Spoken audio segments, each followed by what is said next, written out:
Hi guys, দেখো আমাদের গাছেতে কি বড় লাউ হয়েছে। এখনো বাগানে অনেক লাউ হয়ে আছে, আর এখানটা পুরো কাদা হয়ে গেছে। এই দেখো গাছের লাউ, টাটকা টাটকা লাউ। লাউ ডাল খাবো। আমি আজকে লাউ শাক তুলতে গেছিলাম, তুলতে গিয়ে দেখি এত বড় লাউ, আরও বড় বড় লাউ হয়ে আছে। আর আমি তো জানি না, আজকে মানে অনেক দিন পরে গেলাম, কেউ না আবার তুলে নিয়ে পালিয়ে যায়। কারণ আমাদের খামারটা তো এক পাশে, যে যা পারে তুলে নিয়ে চলে যায়। দেখেছো টাটকা টাটকা গাছের লাউ, কে খাবে বলো? তাড়াতাড়ি চলে এসো আমাদের বাড়িতে। আমি এখন লাউ শাকের ঝোল করব বলে আনতে গেছিলাম, আর এত বড় একটা লাউ তুলে নিয়ে এলাম। এখানটা পুরো কাদা হয়ে গেছে, কাদাটাকে ধুতে হবে। আর বড় বড় আছে, আমি আজকে বিকালবেলা গিয়ে সেই ছবিগুলো তুলব। দেখো আজকে রান্নাটা করতে একটু দেরি হয়ে গেছে, আর আজকে যেহেতু স্যাটারডে মানে শনিবার, দাদার তো ছুটি থাকে, দাদা বাড়িতে থাকে। তা বাড়িতে একটু লোকজন এসেছিলো, তাদের সঙ্গে কথা বলতে বলতে সময়টা চলে গেছে। আর আজকে মানে দাদার মানে কিছু রক্ত পরীক্ষা করার ব্যাপার আছে বলে দাদা একটু মানে ওদিকেও ব্যস্ত আছে। আর ওই জন্য বেশি কিছু রান্নাও করব না। আজকে দেখো পটল আলুকে লম্বা লম্বা করে কেটেছি, আর এখানে দেখো অনেকগুলো মাছ ভেজেছি। আর এই মাছটা দেখো এটা এটা মানে একটু ভাজতে গিয়ে একটু বেশি ভাজা হয়ে গেছে, কেন না আমি একটু অন্যদিকে কাজে চলে গেছিলাম। তা ওইটা এবারে এই এতগুলো মাছ ভেজেছি, আর বাদবাকি মাছ ফ্রিজে তুলে দিয়েছি, অনেকটা বেলা হয়ে গেছে বলে। আর একটা দেখো গাছের লাউ, কালকে লাউ শাক তুলতে গিয়ে মানে কাটতে গিয়ে বাগানে দেখি অনেকটা মানে অনেকগুলো লাউ হয়ে আছে। আর আমার মানে বেশ কয়েকদিন বাগানে যাওয়া হয় না, এদিকে কতগুলো ঝামেলায় জড়িয়ে পড়েছিলাম বলে। আর কালকে গেছি, গিয়ে দেখছি বড় বড় লাউগুলো মানে সব হয়ে গেছে, হয়ে গিয়ে আমার সব পেকে গেছে। কি বড় বড় গাছে লাউ হয়েছে গো! আর হচ্ছে দেখে তো খুব কষ্ট হচ্ছে, কিন্তু কিছু করার নেই। আর অনেক বড় হয়ে গেছে, ওগুলো খাওয়াও যাবে না। আর ওই জন্য ওগুলোকে মানে রেখে দিয়েছি, ওগুলো বীজ হয়ে যাবে, পরে ওই বীজ থেকে আবার অনেক চারা হবে। তা আমি এবারে দেখো আমার আলু পটলটা খুব কষা কষা করে ভাজা হয়ে গেছে। এবারে আমি একটু মশলা দিয়ে দেবো, মশলা দিয়ে আর তারপরে মানে ফুটলে মাছটাকে করে দেবো, তুলে দেবো। আর এখানে দেখো আমার ভাত হয়ে গেছে, এবারে ভাতের ফ্যানটা করাবো। আজকে অনেকটাই বেলা হয়ে গেছে, এখন ঘড়িতে 11টার বেশি হয়ে গেছে। দাদাকে 12টা সাড়ে 12টার মধ্যে খেতে দিয়ে দিতে হবে, কারণ তাড়াতাড়ি খায়, আর সেই জন্য একটু তাড়াও আছে। আর দেখো সকাল থেকে বাড়িতে থাকলে কি আর লোকজন এসেছিলো, এত বাসন পড়েছে, এবারে ওই বাসনগুলোকেও আবার ধুতে হবে। আর এখন ওইগুলোতে আমি এখন মশলাটা তুলে দিই, মানে তুলে দিয়েছি, তুলে একটুখানি কষা কষা করে নিচ্ছি। আর দেখো আমি আগে যেহেতু প্রেসারে সিটি দিয়ে নিয়েছি, তাই বেশি জল দেবো না, অল্প জল দিয়ে এটা মাখা মাখা তরকারি করব। দেখো কষাটা কীরকম হয়েছে।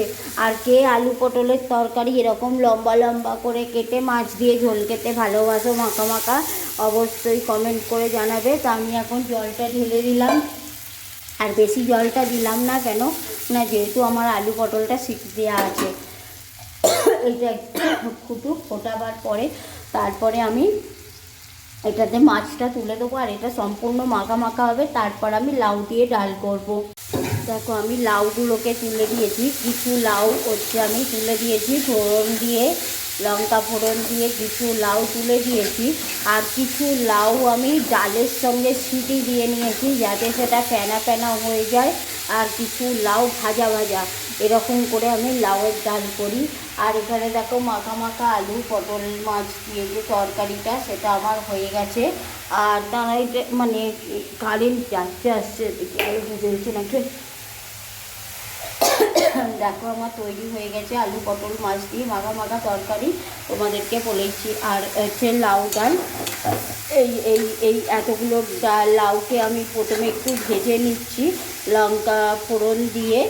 আর তারপরে এটাকে আর যে সিটি দেওয়া আছে, সিটি দেওয়া ডালটা তোমাদেরকে দেখাচ্ছি। এই যে এর ভেতরে আমার সিটি দেওয়া আছে, এই সিটি দেওয়া ডালটা। আর মানে তোমাদেরকে আগেই বলেছি যে আমরা একটু সবসময় মানে চাপ চাপ ডাল খাই, তা আমাদের ডালটা দেখলেই তোমরা বুঝতে পারবে। দেখো আমরা কতখানি ডাল নেওয়া আছে, আর এখানে লাউয়ের সঙ্গে ডালটা সম্পূর্ণভাবেই মানে মিক্সড করা হয়ে গেছে। দেখো একদম এতটা ডাল আমরা মানে 3 জন, মানে আমাদের এই জন্য মানে কোথাও গেলে একটু অসুবিধা হয়। আর হচ্ছে আমরা একটু অন্যরকমভাবে খাওয়া দাওয়া আমাদের এটা অভ্যাসটা হয়ে গেছে। তা কোথাও গেলে বাবুনে আমরা তবু মানিয়ে নিই, কিন্তু বাবুনের একটু অসুবিধা হয়। তা আমার দেখো এই লাউটা যখন ভাজা ভাজা হয়ে গেছে, তাতে আমি একটু হলুদ গুঁড়ো দিয়ে দিলাম আর অল্প একটু জিরে গুঁড়ো দেবো।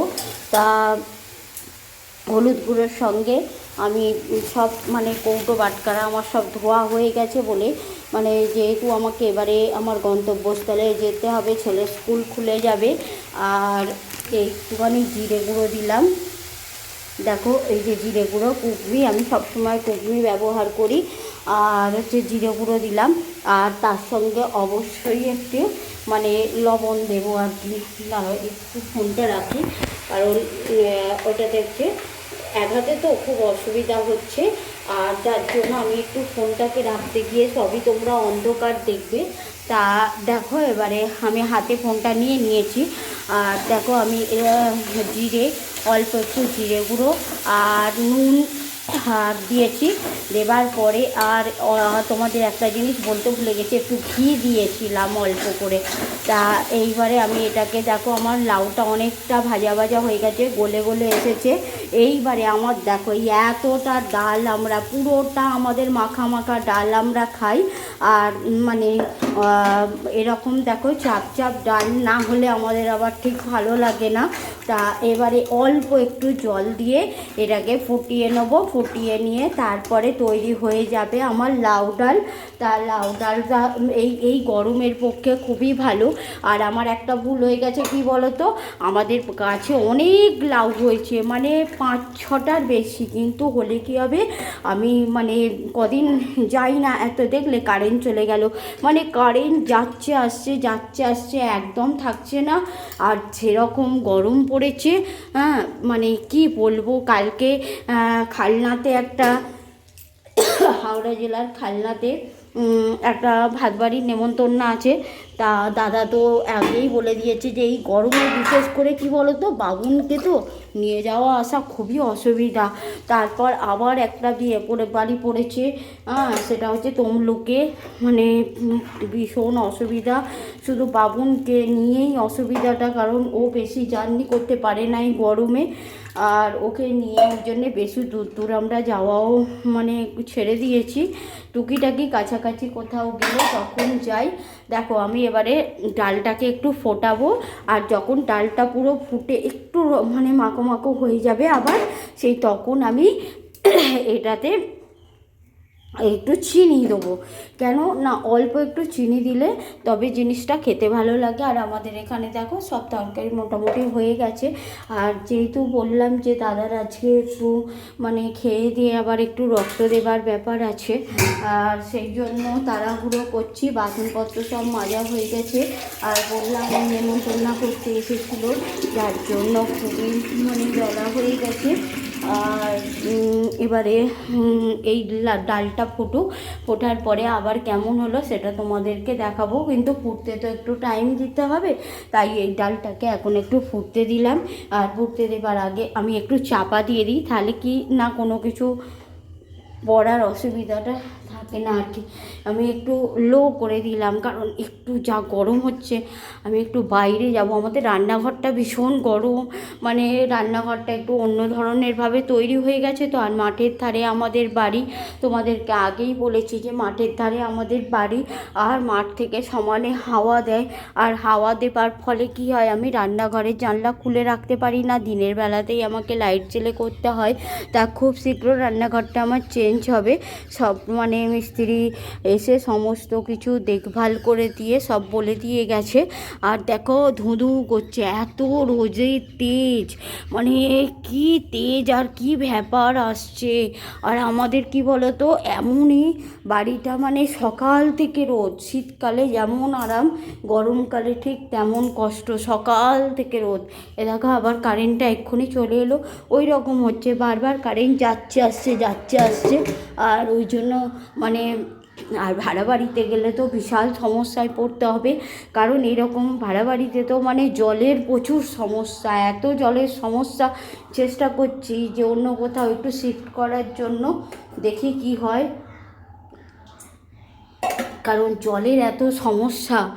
আর হচ্ছে জল সেই কিনে খেতে হয়, তারপরে এই আজকে জল ভরলাম, আবার কালকে সেই দুপুরবেলা জল, প্রচুর সমস্যা। আর বাবুনের এটা খুবই শরীরের ওপরে প্রেশার পড়ছে, সেই জন্য দেখছি কত দূর কী করা যায়। তা আপাতত যতক্ষণ না ঘরটা পাচ্ছি ততক্ষণ তো থাকতে হবে, তারপরে ঘরটাকে চেঞ্জ করতেই হবে ইমিডিয়েটলি, কারণ জলের বিশাল সমস্যা। মানে যখনই বাথরুমে যাব জল নেই, সেই জন্য সব কিছু বাড়িতে চলে আসি, যখনই ছুটি পড়ে বাড়িতে চলে আসি। কেন না, আমার নিজের ঘরে নিজের সাবমার্সেল, আমি যখন আমাদের 3-4 বার করে আমরা সাবমার্সেল চালাই। আর হচ্ছে কেন না, আমরা টাটকা জল খাই, আর এই জন্যই আমাদের এখানেই চলে আসতে হয়, কারণ বাবুন সহ্য করতে পারে না গরমটা। আর সেই বাড়িতে এলে যতই গরম হোক, যে যার বাড়িতে সে তারে। আর দেখো আমাদের বাবুন আজকে একটা কাজ করেছে, ফ্রিজটাকে চাবি দিয়ে চলে গেছে, কেন না আইসক্রিম বসানো হয়েছে বলে। সব চাবি। দেখো আমার লাউ ডাল রেডি হয়ে গেছে, একদম মাখা ঘন লাউ ডাল। আর এই লাউ ডালটা তো সম্পূর্ণ নিরামিষ, আর নিরামিষেও খাওয়া যায়, আমিষেও খাওয়া যায়। তা আজকে মানে লাউ ডালটা তৈরি করেছি, দেখো কতটা লাউ ডাল। আমরা যখনই ডাল খাই, লাউ ডাল কেন, যে কোনো ডাল করলেই আমাদের ঠিক এতটাই আমরা ডাল তৈরি মানে করি। আর যেহেতু দাদা আর বাবুন মানে দাদা বেশি মানে ডালটা পছন্দ করে, তা দাদার থেকে বাবুনও পছন্দ করে, আর সেই জন্য অনেকটাই দেখো ঘন চাপ লাউ ডাল আমার রেডি হয়ে গেছে।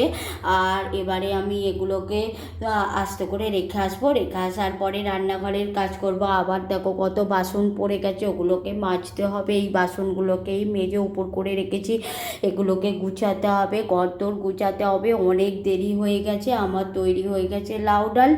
আর এখন এটা রাখি।